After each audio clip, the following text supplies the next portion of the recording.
colocando os pingos nos is. Muito bem, minha gente. Eu digo sempre aqui, graças a Deus essa população nos abraçou e abraça com uma grandeza extraordinária. Por quê? Nós não estamos aqui pedindo coisa pessoal.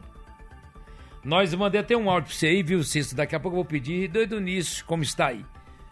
Nós estamos tratando aqui da grandeza da coletividade.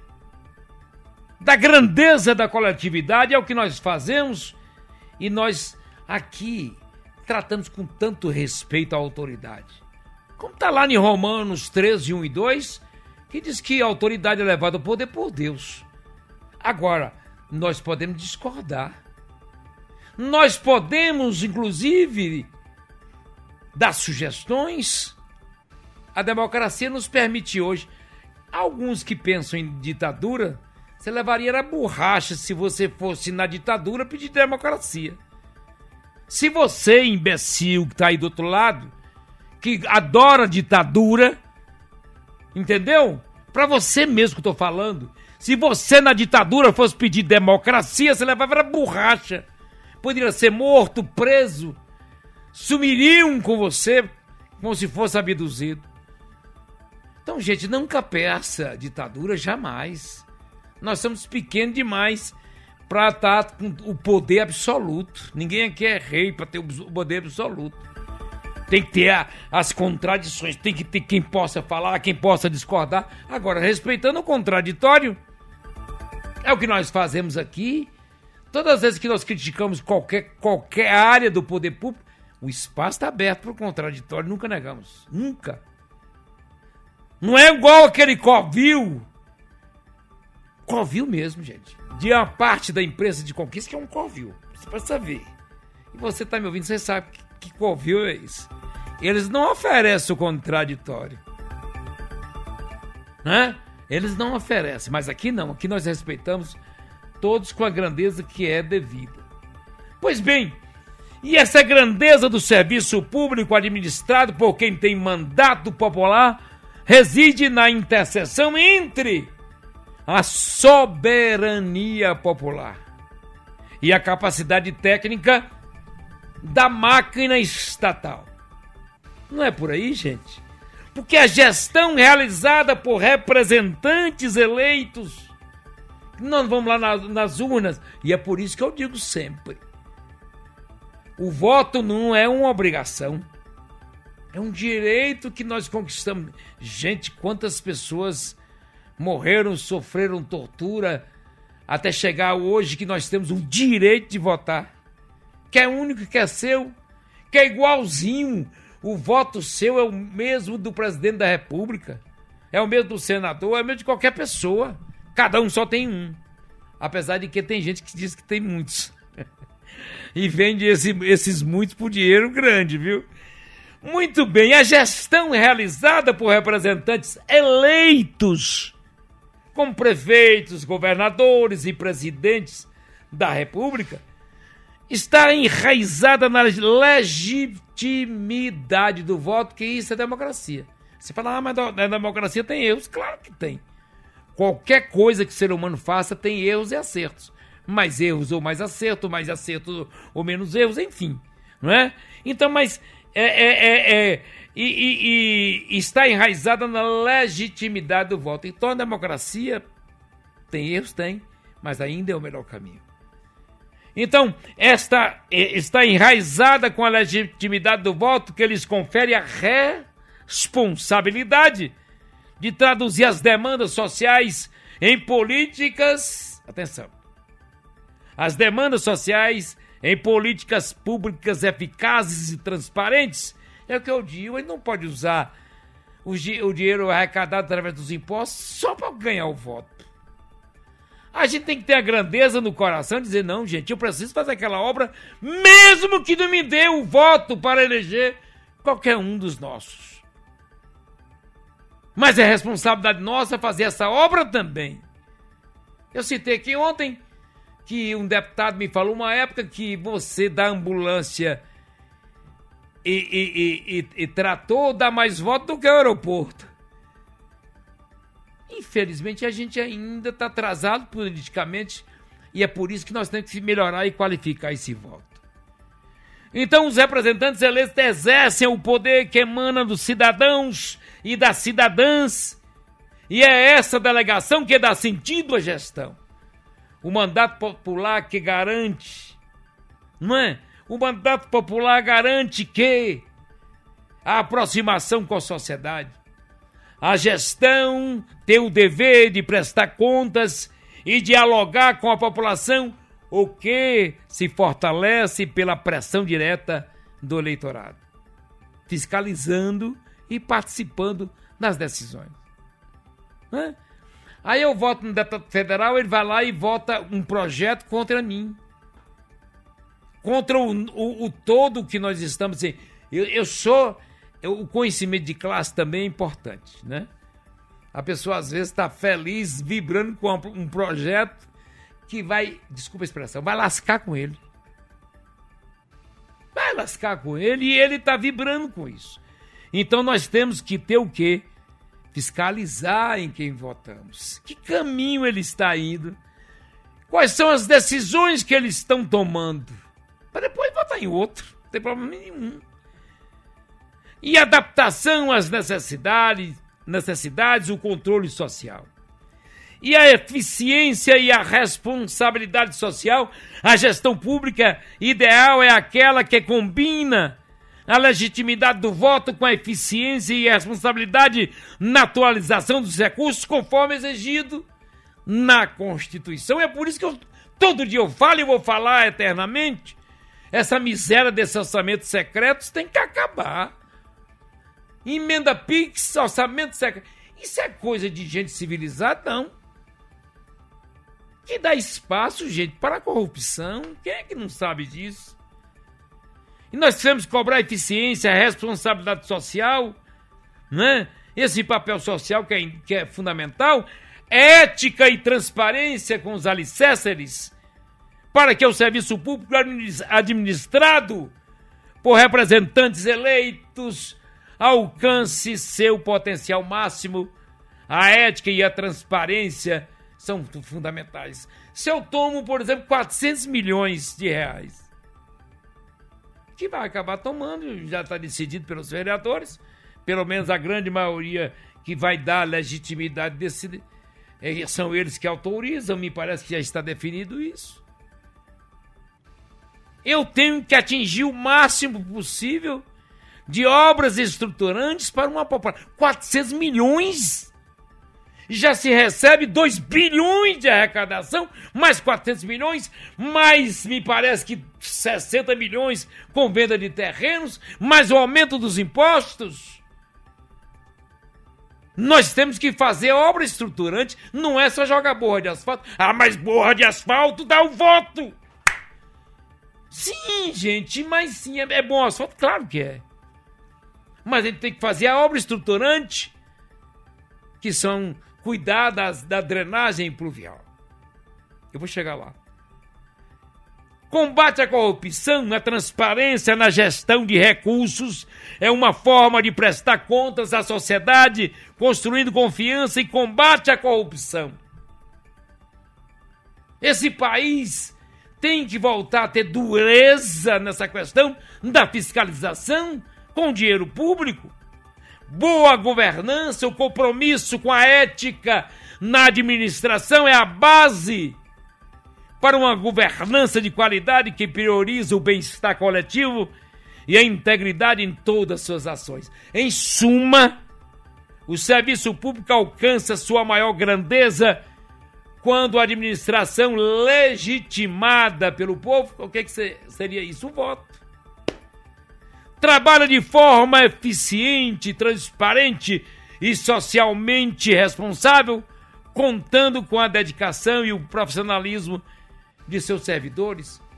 É por isso que existe 3 poderes, cada um fiscalizando o outro.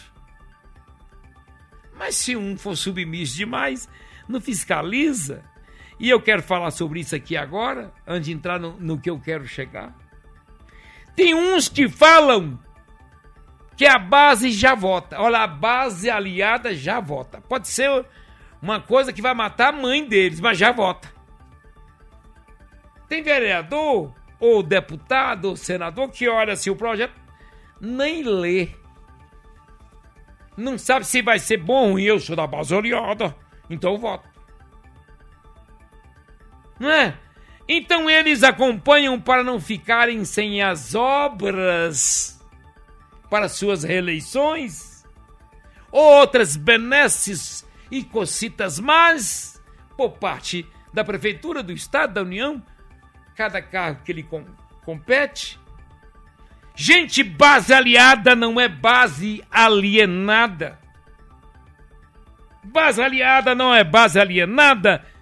Eu citei aqui ontem os reis de Israel. Falei que Saul errou tanto, né? Que os Davi errou extremamente, Salomão. Ele era um rei, as pessoas tinham medo de falar, olha, Saul, você tá errado. Olha, Davi, você não vai por aqui não, não pegue a mulher do seu amigo. Né? Que você vai ter que pagar por esse pecado. Salomão, pra que tantas mulheres e tantas concubinas? Mas ninguém tinha coragem, eram reis absolutistas. Mas a prefeita aqui tem que ouvir sua base aliada, porque a base aliada não é alienada. Não pode definir no gabinete lá e dizer, olha, nós vamos fazer isso. E o vereador vai falar, ó, prefeita, não tem isso aqui, ó, vamos fazer aqui, vamos por aqui. Isso serve até para auxiliar uma boa administração. O prefeito, no caso nosso aqui, a prefeita não é inimiga, mas também não é dono do mandato do vereador. Por mais que você seja da base aliada. Ser de situação não é ser fantoche do prefeito, no nosso caso, a prefeita. Então a gente tem que entender isso absolutamente. Existem também o viés da autoridade. Quanto mais submisso, vereador, você parece, mais o eleitor conclui que quem manda em você é outra pessoa. E ninguém vota em quem não tem poder. É necessário que possamos entender isso. A política pune o submisso e recompensa quem sabe ser leal sem ser servo. Essa é de lascar. Ser leal sem ser servo. Não é bacana isso, gente? Claro que sim. Nós precisamos disso. E aí eu já falei aqui dessa obrigação, eu posso estar sendo até chato e repetitivo. Mas não tem jeito, a gente tem que cobrar. Esse é o nosso papel e a cidade está entendendo isso. Como a cidade abraça a gente e nos homenageiam, que eu nem precisava disso. Dizendo, Deusdete, como você tem feito a defesa dessa cidade e do coletivo. Que eu disse que a obrigação de fazer a drenagem pluvial recai sobre o município. Estão querendo dizer que é do Estado e da União. Não é. É do município. Agora, você pode falar, olha, não precisamos buscar recurso. Tudo bem, vamos buscar o recurso. Vamos fazer o projeto. E eu já coloquei, inclusive, à disposição do nosso programa, nossos repórteres, para quando forem buscar isso, a gente publicizar. E não precisa pagar. Para gente publicizar. Não é como uma grande parte dessa imprensa, que é um covil, que se formou em conquista. Eu falei ontem, eu nunca vi tanta puxação de saco com o marido da prefeita. Onde esse rapaz está, eles entrevistam 20 vezes, 30 vezes. De uma hora para outra, o cara virou celebridade. Essa palavra que eu queria lembrar ontem. Virou celebridade. Sim, você fez o quê? Você vem de onde? Você vai pra onde? Ninguém sabe, mas virou celebridade. Faz igual esses Big Brothers da vida, essas fazendas da vida. Um ser humano qualquer chega lá, de uma hora pra outra vira celebridade. Como nós estamos pequenos nas redes sociais, né? Que coisa terrível. Então a obrigação é de fazer do município. E nós temos cobrado isso. Desses 400 milhões, entrevistamos técnicos preparados como o doutor Fernando, o doutor Leandro. Analisamos com a grandeza sem ser político partidário. Analisamos com a grandeza sem ser político partidário, dizendo que nós precisamos desses 400 milhões, no mínimo 200. Já vão chegar, me parece que mais 78 milhões, 74 milhões do governo do estado através do PAC, para também juntar, e a gente tem que começar a fazer essa obra de drenagem, senão vai ser terrível. O doutor Leandro cita muito a chuva de 69, que passou de 250 milímetros, que ali na Praça da Bandeira era feira ali, levou tudo, a chuva. E olha que naquela época tinha muito mais arborização, tinha menos avenidas impermeabilizadas e não tínhamos esgaçado o tecido urbano. Esgaçado, daqui a pouco você vai entender outra coisa. Esgaçado é como você esticar um elástico, né? O nosso tecido urbano. Naquela época, imagine se tivesse uma chuva dessa hoje. Olha, eu queria e continuo acreditando absolutamente depois da reunião de ontem. Eu conversei agora pela manhã com o empresário José Maria Carlos Deusdete. Me parece que há um consenso em que fazer a micro e a macro drenagem do município e temos que iniciar absolutamente. Falei também com o doutor Leandro, ele sentiu também isso. E eu quero botar esse discurso aqui do vereador Luiz Carlos Dudé. Eu estou acreditando nesse sentimento. Tomara, gente, que aquelas conversas de bastidores, né? Aquelas reuniões que acontecem naturalmente no mundo da política, não mude esse discurso. Bota aí, por favor. Mas essa é a obra mais importante desta bacia chamada Vitória da Conquista. Vi essa semana mais uma forte chuva cair sobre a cidade de Vitória da Conquista. Eu tenho dito a essa tribuna que enquanto nós resolvermos o problema da macro e micro drenagem da cidade de Vitória da Conquista, nós não poderemos falar nada para a população de Vitória da Conquista.